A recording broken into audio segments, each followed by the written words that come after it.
Theory of weak electrolytes, Ostwald dilutions law. Ostwald dilutions law के according हम लोग decide करेंगे कि वीक इलेक्ट्रोलाइट्स के डिसोसिएशन में और कंडक्टिविटी में क्या रिलेशंस है। जो वीक इलेक्ट्रोलाइट्स है उसको डाइल्यूट करेंगे तो डिसोसिएशन का परसेंटेज इंक्रीज करेगा, डिसोसिएशन इंक्रीज करेगा, कंडक्टिविटी इंक्रीज करेगा। लेकिन 100% डिसोसिएशन वीक इलेक्ट्रोलाइट्स का नहीं होता है। कोई वीक इलेक्ट्रोलाइट्स है, मान लेते हैं ए वी, क्या है ये वीक इलेक्ट्रोलाइट्स, तो इसका डिसोसिएशन होगा और ये इक्विलिब्रियम में जाके एस्टेब्लिश होगा। 100% डिसोसिएशन नहीं होगा। जब 100% डिसोसिएशन नहीं होगा तो मान लेते हैं कि इनिशियली इसका कंसंट्रेशन C है और ये 0 है एट T इक्वल्स टू 0 पे, but at T equals to T equilibrium C minus C alpha and C alpha ये डिसोसिएट हो गया। अल्फा जहाँ पे डिसोसिएशन कांस्टेंट है, तो इस केस में डिसोसिएशन कांस्टेंट के क्या लिखेंगे, C alpha into C alpha by C alpha into C alpha by C minus C alpha, C common होगा cancel, C alpha square by 1 minus alpha. For weak electrolytes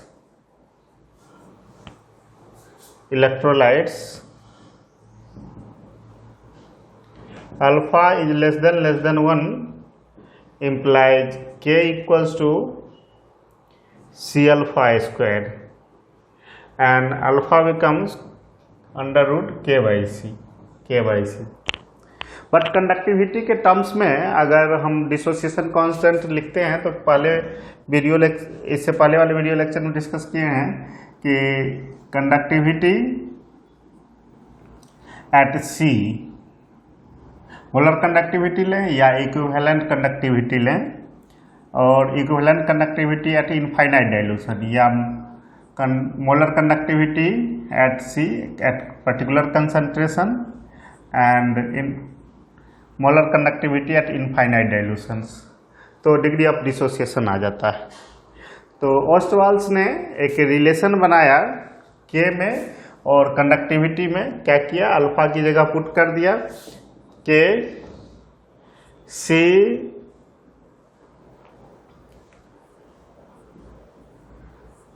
by conductivity at infinite dilution by whole square by 1 minus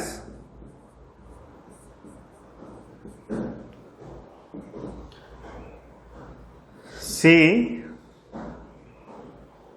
एक यहाँ से कटेगा denominator से, और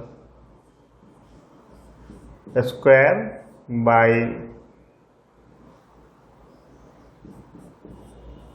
infinite dilution eight infinite dilution and C, और molar conductivity के term में और K इक्वल्स टू और मोलर कंडक्टिविटी लिया जाए तो यहाँ पे M आ जाएगा।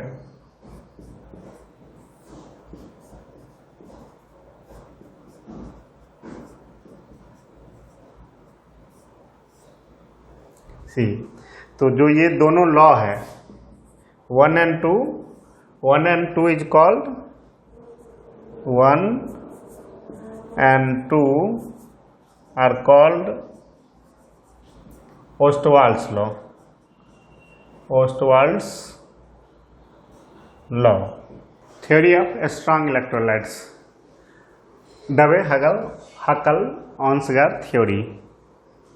इससे पहले पढ़े वीक इलेक्ट्रोलाइट्स के लिए ओस्टवाल्ड्स लॉ में आपने अल्फा को लिया डेल्टा C और at infinite dilution means at conductivity at concentration by conductivity at infinite dilution. तो यहाँ पे कंडक्टिविटी डाइल्यूशंस पे वेरी कर रहा है, जबकि ज़्यादा वेरी नहीं करता स्ट्रॉन्ग इलेक्ट्रोलाइट्स के लिए, उसका 100% डिसोसिएशन होता है, बल्कि वीक इलेक्ट्रोलाइट्स में डिसोसिएशन पे काफ़ी वेरी करता है। ग्राफ से भी डिस्कस किए थे इन चीज़ों को इससे पहले।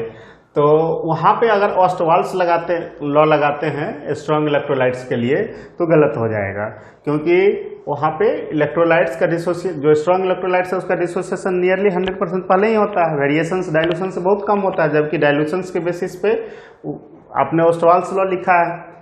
तो उस समय जो डी बाई हकल ने क्या बताया कि जो इनिशियली क्या होता है, जो प्लस चार्ज होता है वो निगेटिव सिमेट्रिकली सराउंडेड है और नेगेटिव पॉजिटिव से सिमेट्रिकली सराउंडेड है, ताकि नेट फोर्स क्या हो, जीरो। इस तरह से सराउंडेड है प्लस और माइनस इनिशियली चार्ज के नेट फोर्स जो है वो जीरो है, नेट फोर्स क्या है, जीरो है। लेकिन जब इलेक्ट्रिक फील्ड अप्लाइड करेंगे तो इसमें डिस्टॉर्शन आएगा, और किस तरह से आएगा, तो इलेक्ट्रिक फील्ड मतलब पोटेंशियल, पहले पोटेंशियल अप्लाई करेंगे तो इलेक्ट्रिक फील्ड खुद ही अप्लाई हो जाएगा, पोटेंशियल जहाँ आएगा वो इलेक्ट्रिक फील्ड आएगा ही। तो अगर पोटेंशियल डिफरेंस क्रिएट किया गया इस दो टर्मिनल के बीच, तो यहाँ पे अगर चार्ज है तो प्लस वाले, यहाँ पे प्लस है, ये माइनस इलेक्ट्रोड हो गया, माइनस वाले इधर, और जो प्लस वाले हैं ये प्लस सिमेट्रिकली ये इस तरह। तो क्या होगा कि निगेटिव इधर जाएगा, प्लस वाले इधर जाएंगे, बट ये प्लस इस पे क्या करेगा, फोर्स लगाएगा, इस पे फोर्स लगाएगा, मीन्स फ्रीली मूव नहीं करने देगा। तो जो आप वीक इलेक्ट्रोलाइट्स के लिए लगा रहे थे कंसेप्ट, वो कंसेप्ट नहीं लगने वाला है। डी बाई हकल ने यहाँ पे दो फैक्टर्स दिया, और वो दो फैक्टर्स क्या हैं, तो फर्स्ट है साइमेट्रिक इफेक्ट, दूसरा इलेक्ट्रोफोरेटिक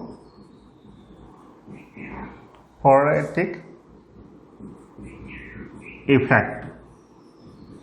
और ये दो इफेक्ट डिस्कस करते हैं कि ये दो इफेक्ट क्या है, एसिमेट्रिक इफेक्ट और इलेक्ट्रोफोरेटिक इफेक्ट। एसिमेट्रिक इफेक्ट में अभी आपने डिस्कस किया कि सिमेट्रिक होता है चार्ज, ताकि नेट फोर्स क्या रहे, जीरो रहे। जब आपका स्ट्रॉन्ग इलेक्ट्रोलाइट्स किसी पोलर मीडियम या जब कोई सॉल्यूशंस है, कुछ सॉल्यूशंस है उसमें डिसोसिएट हुए हैं, तो 100% डिसोसिएट हुए हैं, वहाँ सिमेट्रिकली इस तरह से डिस्ट्रीब्यूट है कि प्लस के ओर चारों ओर माइनस और माइनस के चारों ओर प्लस आयंस हैं और नेट फोर्स जीरो है।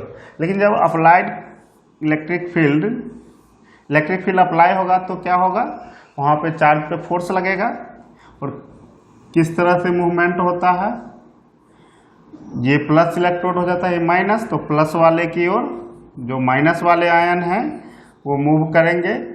तो जो सिमेट्रिकल आपने बनाया था कि ये प्लस है, चारों ओर से इसके माइनस है, वो प्लस इधर चला जाएगा माइनस इलेक्ट्रोड की ओर, ये इधर चला जाएगा और इसका मूवमेंट इस डायरेक्शन में आ जाएगा, और एक यहाँ पे एसिमेट्री क्रिएट होगा। इसमें इस नेगेटिव चार्ज पे प्लस फोर्स लगाएंगे, अपनी तरफ अट्रैक्ट करेंगे, जबकि इसको ये इधर अट्रैक्ट करेगा। तो जो मूवमेंट है उसमें रिस्ट्रिक्शन आएगा, मूवमेंट में क्या आएगा, रिस्ट्रिक्शन आएगा, जिसको क्या कहते हैं, एसिमेट्रिक इफेक्ट, उसको कहते हैं एसिमेट्रोफोरेटिक इफेक्ट। सेकेंड इफेक्ट है, तो जो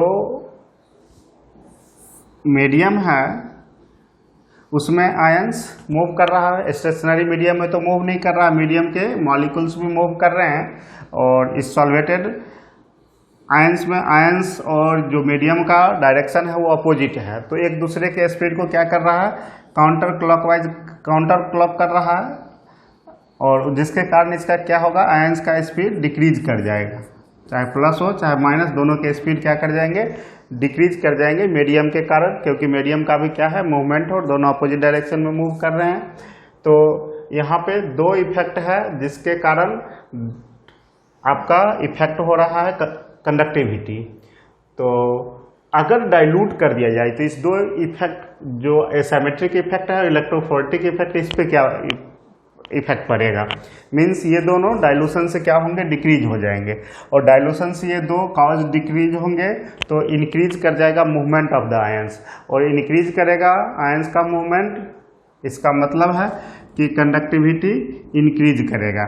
मीन्स कंडक्टिविटी जो है एट इनफाइनाइट डाइल्यूशन एक फैक्टर है, और C⁻², चाहे मोलर कंडक्टिविटी हो या फिर इक्विवेलेंट कंडक्टिविटी, दोनों पे ये चीज़ें लागू होगा।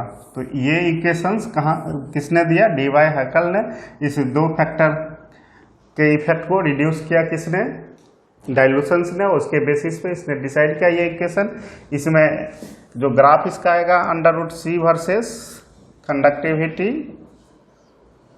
वो किस तरह का आएगा, स्ट्रेट लाइन आएगा, और कंसंट्रेशन घट रहा है तो कंडक्टिविटी इंक्रीज कर रहा है। मीन्स ये दो फैक्टर क्या हो रहे हैं, रिड्यूस हो रहे हैं, जिसके कारण कंडक्टिविटी क्या करेगा, इंक्रीज करेगा।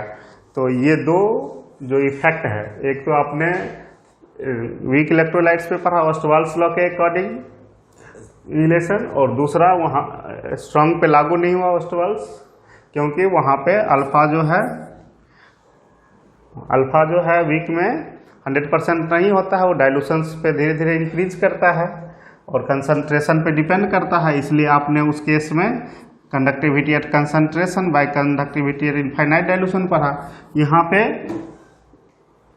दूसरा कॉज है, यहाँ पे जो इफेक्ट हो रहा है कंडक्टिविटी पे, इन दो का इफेक्ट हो रहा है, जिसको रिड्यूस कर रहा है डाइल्यूशन, और रिड्यूस करेगा डाइल्यूशन से क्या इफेक्ट पड़ेगा, उसके बेसिस पे आपने कंडक्टिविटी का ये फार्मूला निकाला। तो उस केस में ये फार्मूला लगाएंगे हम लोग। तो ये दो इफेक्ट खत्म हो गया, अब कंडक्टिविटी पे प्रॉब्लम्स बचा है।